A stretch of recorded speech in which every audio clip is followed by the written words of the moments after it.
Hello, j'espère que vous allez bien. Première vidéo de l'année. Bonne année à tous. Bonne année 2024.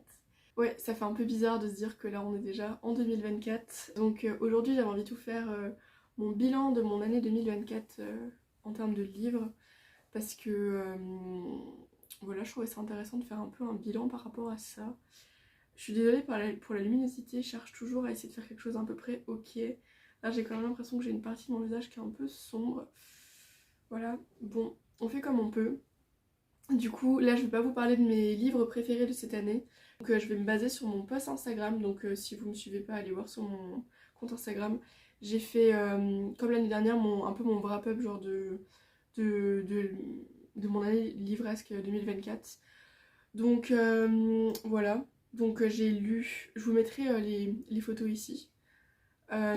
J'ai lu 64 livres. Je regarde là pour avoir les refs exacts. J'ai lu 1369 pages, qui n'est pas beaucoup. Il n'y a pas une grande différence avec l'année dernière. Sachant qu'en fait j'ai juste lu moins en termes de nombre de pages, enfin en tout cas en moyenne de pages. J'ai lu beaucoup plus de livres courts. Donc j'ai lu ma longueur moyenne de livres de l'année 2023 était de 213 pages, donc c'est plutôt des livres courts parce qu'en fait j'ai lu beaucoup de BD, je vous l'expliquerai après, de BD et de manga. En fait cette année j'avais vraiment envie d'essayer de refaire un peu ma culture au niveau des BD et des mangas parce que j'avais l'impression, à mon sens, qu'elle était un peu... Enfin, en tout cas, ancienne, enfin, j'ai lu vite fait, et encore, Lou, je les avais pas tous lus, puisque du coup, début d'année, je me suis dit, tiens, j'ai trouvé l'intégrale en librairie, et voilà. Déjà, ce qu'il faut se dire par rapport au nombre de livres que j'ai lus, c'est que c'est ma première année full-time libraire, j'ai vraiment été libraire, enfin, sur l'année complète. J'ai commencé en juillet de l'année d'avant, mais du coup, là, c'était vraiment ma première année complètement libraire, ça fait aussi partie de mon métier, donc j'ai beaucoup plus lu que d'habitude que d'autres années. Enfin, c'est l'année où j'ai lu le plus. En vrai, même aussi en termes de nombre de pages. Mais juste, voilà, j'ai lu un peu des livres un peu plus courts puisque j'ai lu beaucoup de BD et de mangas. Après, c'est des choses qui se lisent vite, donc ça fait tout de suite plus de quantité, quoi. Après, avec les cours, vous verrez, il y a des mois où j'ai quand même lu moins que d'autres. Et des mois comme genre le mois de décembre où j'ai lu plus. Après, j'ai lu beaucoup aussi de format court. Au niveau mes notes moyennes, c'est toujours autour des 4,1 parce qu'en fait, souvent je mets des notes aux livres que je sais noter. Parce qu'il y a beaucoup de livres sur Goodreads que je note pas. En général, je note quand ça m'a marqué, soit négativement, soit positivement, mais c'est rare que je mette toujours des notes. Voilà, mon livre le plus long, ça a été Lou, donc les loups, puisque j'ai commencé Lou, de manière générale les BD, puisque le format classique d'une BD c'est 48 pages, c'est assez court. Et le plus long, ça a été Sorcery of Thrones, qui est mon premier de Margaret Rogerson, si je dis pas de bêtises, ouais, qui est de 750 pages. Donc j'ai pas lu des gros pavés, là j'en suis sur un en ce moment, voilà, sur Babel, mais du coup c'est pour la prochaine année. Mais j'ai vraiment lu très peu de gros livres, j'ai lu surtout des livres assez petits. Deux premiers mois, j'ai lu 8 livres, mais ça comporte pas mal de BD. En mars, j'en ai lu 5. Avril j'en ai lu 7. Mai, j'en ai lu 5. Juin, un seul, puisque j'avais mon mémoire à faire. Juillet, aussi le mémoire, j'en ai lu 3 ou 3. Septembre 2. Octobre 6. Novembre 5. Et décembre 11. Voilà, et sinon par genre, vous verrez que ça varie un peu parce que j'ai essayé en fait de caser mes livres dans des catégories, les livres que j'ai lus. Quelque chose qui est pas toujours hyper simple à faire. J'ai lu plus de young adult. Cette année, je me suis vraiment reconnectée avec le young adult parce qu'avant, c'était pas quelque chose que j'appréciais beaucoup. Enfin, appréciais beaucoup. J'ai eu un peu des déceptions. Notamment Sorcery of Thrones qui a été mon tout premier livre de l'année 2023. J'ai eu un peu de mal et j'ai fini par au final m'y remettre, notamment grâce à Ned Gallet. Bref, je vous avais déjà expliqué qu'en gros dessus, quand on est libraire et ou qu'on a des réseaux sociaux et tout, on peut avoir des SP numériques dessus. Il y a beaucoup de young adultes, notamment de la part d'Hachette. Donc j'ai lu par exemple les Clara Hero, mais je vous en parlerai. Là, elle a écrit 2 livres qui m'ont beaucoup touchée. Voilà, donc il y a certains livres en fait de young adulte que j'ai lus dessus, qui ont fait que j'ai lu plus de livres de young adulte, puisqu'en fait ils étaient en format numérique et c'était simple sur un trajet de les lire en fait. Donc j'ai lu 28 livres de young adulte, 25 adultes. Bon, dedans, du coup, je mets tout ce qui est essai, documentaire, mais aussi littérature que je considère comme étant adulte. Et middle grade, donc des livres qui sont un peu plus jeunesse. Donc dedans, je vais mettre... il me semble que j'ai dû mettre les Spy Family, j'ai dû mettre les loups. Bon, en vrai, pas mal de mangas, enfin de BD manga que je voulais faire ma culture dessus. Donc là, je change un peu de dialectique, j'allais dire de dialectique, de composition. J'ai un peu changé mon mode de classement. Donc là, j'ai mis middle grade, j'en ai mis 16. Donc c'est en gros middle grade pour ceux qui savaient pas, ce qui sauraient pas parce que c'est un nom un peu anglais. C'est pour déterminer quelque chose qui est plus une littérature plus tournée vers les enfants du coup. En anglais, on appelle ça middle grade, mais genre les Harry Potter sont censés être des middle grade. Et encore, est-ce qu'on considère que tous les Harry Potter sont des middle grade parce que la fin est un peu plus compliquée, mais bref, en gros, middle grade, c'est censé être un peu plus tourné sur la jeunesse, mais un peu plus enfant que du young adulte, quoi. Donc j'en ai lu 16. Fantasy, j'en ai lu 3, ce qui est assez peu. J'ai dû lire L'Engrange-Temps, le Sorcerer's Throne, et en troisième, je sais pas lequel que j'ai considéré comme la fantasy. Bref, voilà. En tous les cas, sur mon Goodreads, vous pourrez voir toutes mes lectures. Je pense pas que cette année, j'ai pas vraiment envie de faire tout un m'étaler sur toutes les lectures que j'ai eues parce qu'il y en a. Moi, je sais pas trop ce que je dirais dessus, je sais pas si je m'en souviens encore beaucoup et je sais pas si ça a vraiment une grande utilité. Au pire, dites-moi en commentaire si ça vous parlerait parce qu'en vrai, je pourrais le faire, essayer de les classer, mais il y en a juste, je m'attarderai un peu moins dessus. La luminosité commence déjà à descendre, bref, à diminuer.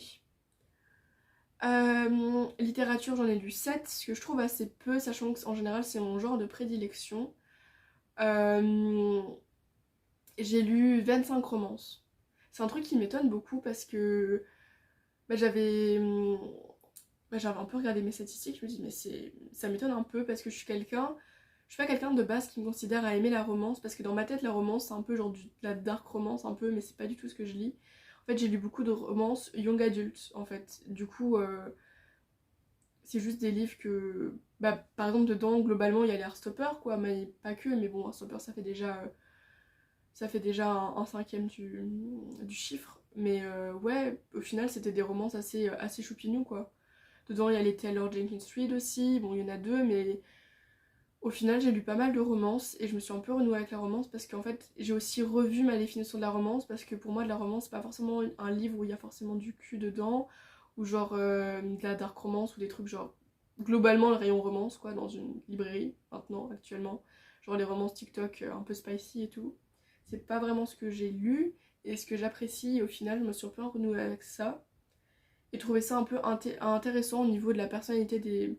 Enfin tout ce qui est psychologique au niveau des personnages et juste des romances qui étaient bien construites donc j'en ai lu pas mal cette année. Euh, j'ai lu 10 documentaires, donc c'est toujours quelque chose que je continue. Dans les documentaires, je classe tout ce qui est... En fait, c'est de la non-fiction, mais pour moi, il y a deux types de non-fiction. Il y a dans la non-fiction vraiment études sociologiques, genre des essais, et documentaires en mode vous apprendre des choses sur un sujet, mais de manière encore plus simple, genre c'est encore plus vulgarisé qu'un essai. C'est... grosso modo, c'est Marabout qui fait beaucoup ça, c'est tous des livres... par exemple, globalement, vous voulez vous mettre un sport, bon, c'est pas des bouquins que j'ai lus, mais ça pourrait être classé là-dedans en fait, ce que j'appelle documentaire, donc j'en ai lu 10. Voilà, donc je trouve ça toujours intéressant de... J'aime bien m'intéresser à des sujets sur des formats un peu courts comme ça. Et des essais, j'en ai lu 6. Donc c'est déjà mieux que l'année dernière, je crois que l'année dernière j'en ai peut-être lu un peu moins, voire pas du tout. Donc j'ai vraiment commencé à me mettre à lire des essais et c'est vraiment quelque chose qui me plaît parce que c'est vraiment un sujet qui me parle et que je trouve des fois qu'à certains moments me correspond un peu plus que de la fiction, malgré que je suis toujours intéressée par de la fiction. C'est juste que j'ai vraiment envie de comprendre des sujets un peu plus d'actualité, de manière un peu plus brute en fait, avec des informations de personnes qui ont vraiment fait des études sur le sujet que de la fiction, parce que la fiction, des fois c'est un peu compliqué de savoir ce qui est vrai du faux, il faut des fois aller limite rechercher les sources de l'auteur pour être sûr qu'il dit pas de la merde en fait. Et du coup, je me suis un peu plus intéressée à des essais, sauf que J'en ai lu pas non plus une quantité astronomique, faramineuse, mais c'est juste que bah, c'est des livres en général qui prennent un peu plus de temps. Et des fois dans le quotidien, c'est pas forcément simple de réussir à se poser et vraiment se concentrer sur des livres qui sont un peu plus denses en fait. Donc dans tous les cas, je pense en 2024, là cette année, toujours aller dans cette direction-là. Lire un peu plus d'essais. J'en ai 3 de chez Zone là que j'ai dans ma bibliothèque que je compte lire. Notamment un Mona Chollet et voilà, grosso modo. C'est un sujet en ce moment un genre qui m'attire pas mal. Et sinon, du coup, pour reparler, pour revenir en arrière et parler des mangas, j'ai lu 35 mangas et romans graphiques contre 28 livres. Donc ce que j'appelle livre, c'est genre vraiment du texte pur. Donc voilà, j'ai lu quasiment plus, un tout petit peu plus de mangas et de romans graphiques que de livres de texte pur. Mais d'un côté c'est cool parce que ça m'a aussi refait un peu ma culture sur certains points, même si en fait les mangas et les BD c'est juste plus court donc ça se lit plus rapidement et du coup il y en a tout de suite plus en termes de quantité. Donc voilà. Donc voilà, ça c'était un peu mon bilan par rapport à ça que j'ai mis sur mon compte Insta. Vous pourrez voir aussi, j'ai mis une photo un peu en montage avec tous les livres que j'ai lus. Du coup pour mon année je suis contente au niveau du terme de quantité puisque j'ai quand même réussi à lire régulièrement. J'étais un peu étonnée notamment au mois de décembre j'ai quand même lu 11 livres. Donc grosso modo c'était quand même beaucoup de mangas, de BD ou de livres un peu courts.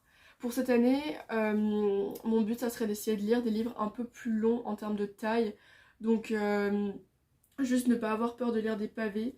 J'aimerais bien aussi essayer de lire un peu plus de classiques parce que je sais que des fois ça peut être des livres qui me touchent, ou en tout cas des livres qui sont considérés comme classiques, ou en tout cas avec un texte un peu plus travaillé, ou comment expliquer ça? Bref, un peu plus classique quoi, lire un peu plus de classiques puisque je sais que c'est un genre qui m'intéresse. Le truc c'est que quand on lit des livres comme ça, le problème c'est que bah, en général ça prend plus de temps à lire, mais il faut juste que je réussisse à ne pas avoir peur de ça quoi. Donc voilà. Euh, Ce serait ce que je voudrais faire et aussi lire un peu plus d'essais comme je l'ai dit puisque c'est vraiment un sujet qui m'intéresse. Essayer de peut-être faire un peu plus ma culture, parfaire ma culture en termes de sciences humaines puisqu'il y a beaucoup de choses en sciences humaines qui pourraient m'intéresser, notamment de la sociologie.